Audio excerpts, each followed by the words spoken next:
Olá pessoal, nosso grupo vai apresentar o artigo escolhido que foi Desafios da Administração Pública à Disponibilização de Dados Sensíveis, escrito por Tânia Carolina Nunes Machado e Marcelo Varela, publicados pela revista Direito.gv.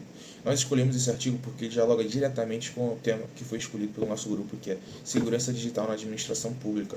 E o texto discute um problema muito importante, que é como o Estado pode garantir transparência e acesso à informação sem colocar em risco dados pessoais sensíveis dos nossos cidadãos. A administração pública tem como o dever ser transparente. Isso aparece principalmente nas leis de acesso à informação, que estabelece a publicidade como regra e o sigilo como exceção. Porém, ao mesmo tempo, o Estado lida com uma quantidade enorme de informações pessoais, como os dados de saúde do SUS, de educação, de renda, de localização, documentos e outras informações que, se forem expostas, podem prejudicar os cidadãos brasileiros. Parte dessa lógica de mostrar como é desafiante e não é simplesmente abrir a ficha de dados e disponibilizar para todos.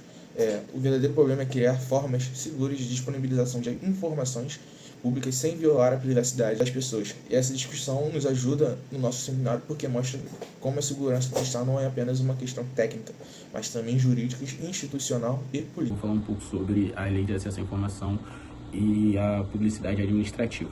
O primeiro ponto importante do artigo é o contexto da Lei de Acesso à Informação, conhecida também como LAI.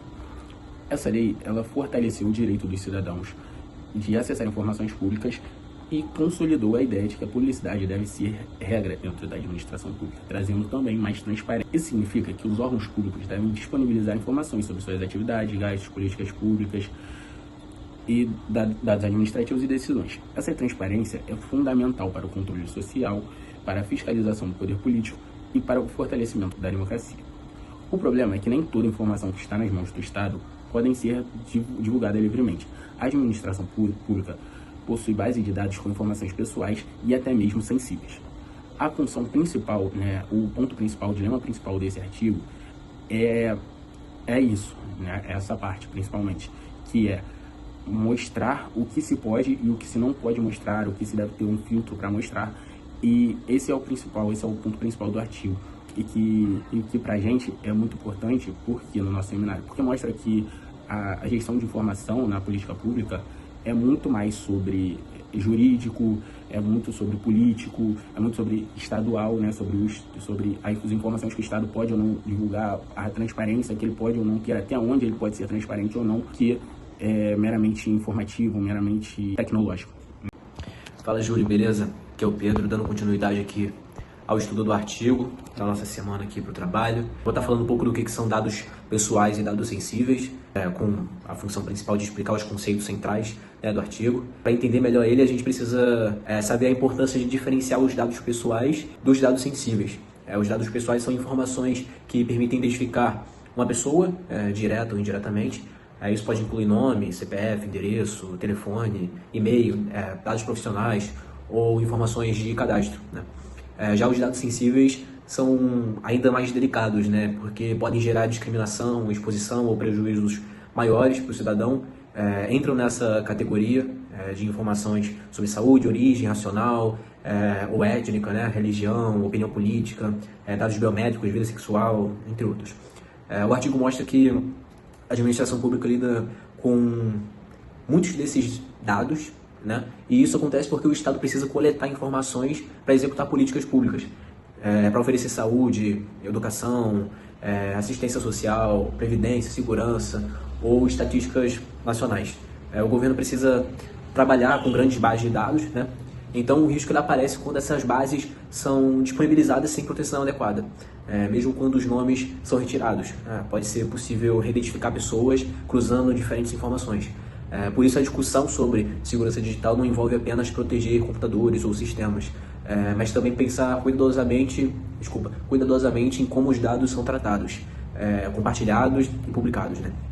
Então, o artigo ele trabalha com um dilema central. A gente tem um conflito entre o direito à informação e o direito à privacidade. De um lado, os cidadãos eles têm o direito de acessar informações públicas, né?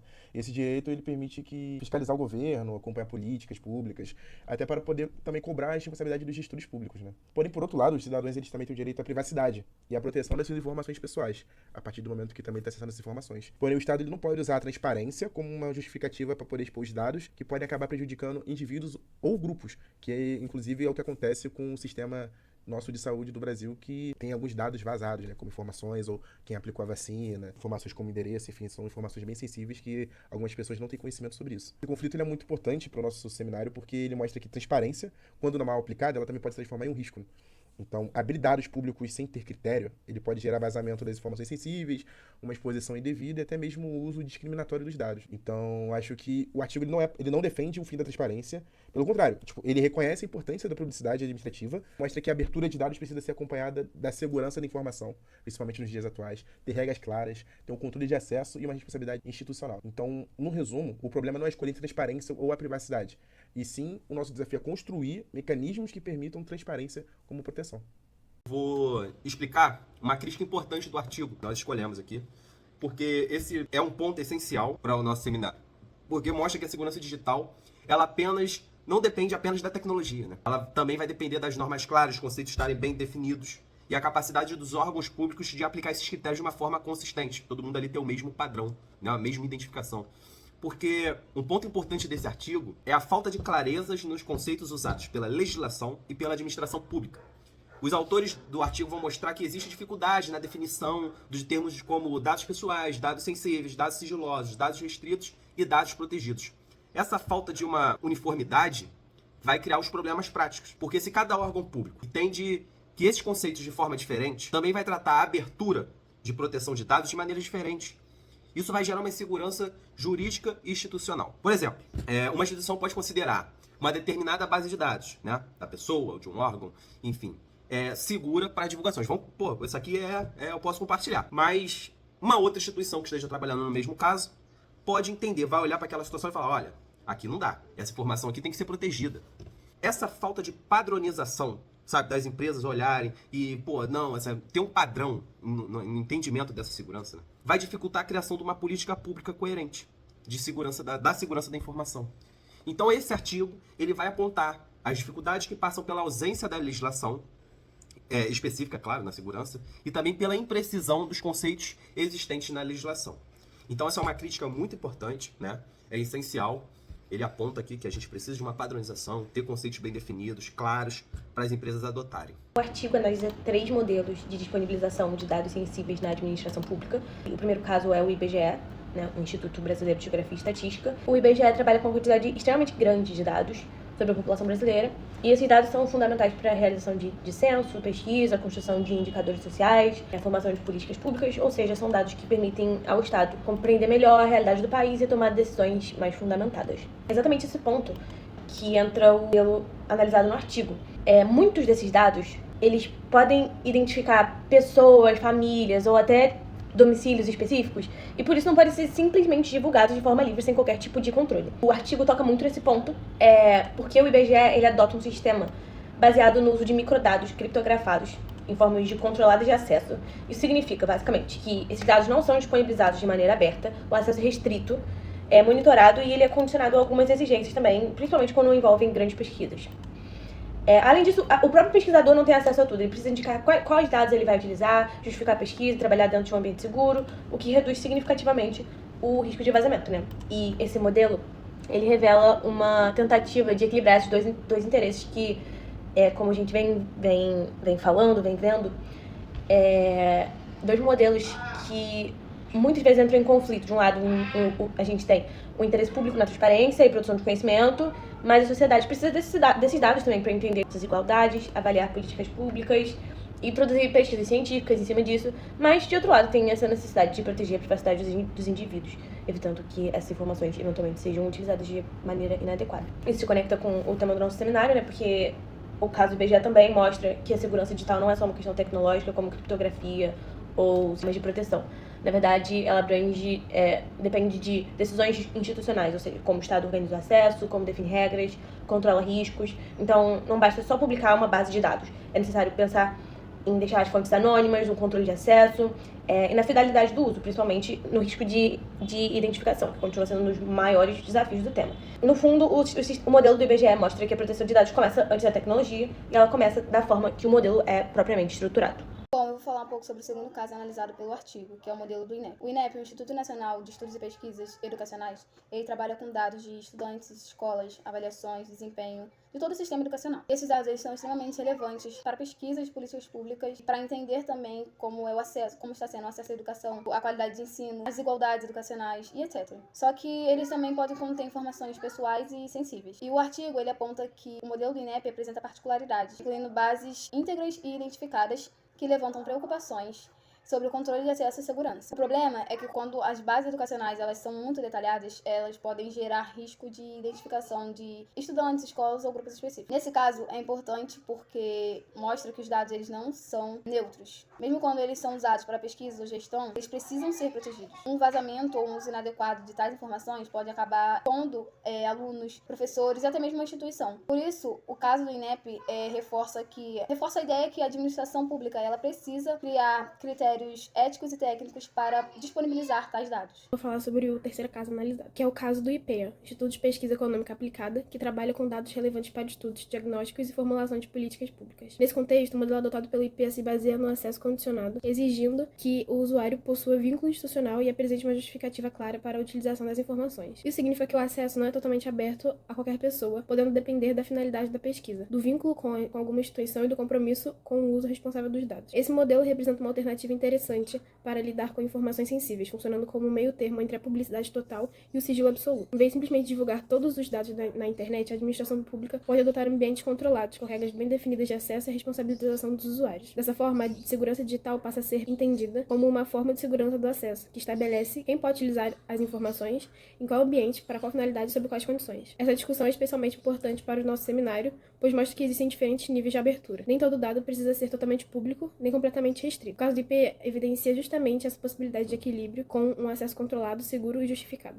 Eu vou falar um pouco sobre a nossa proposta que foi analisada pelo artigo. Um conceito muito importante do nosso artigo é o ambiente seguro para disponibilizar dados sensíveis e diversas outras ideias. A nossa ideia principal é que a base de dados não deve ser simplesmente liberadas para qualquer pessoa que esteja vendo, porque isso pode ocasionar em riscos de vazamento gigantesco ou até um mau uso, ou até mesmo a pessoa pegar a informação de outra pessoa e querer usar. Em vez disso, o acesso pode ocorrer muitas vezes por ambientes controlados. Esses ambientes podem ter regras de autenticação, autorização, registro de atividade, limite de cópias. O objetivo é permitir o uso de dados para a pesquisa, o controle social ou a formulação de políticas públicas, mas reduzindo os riscos.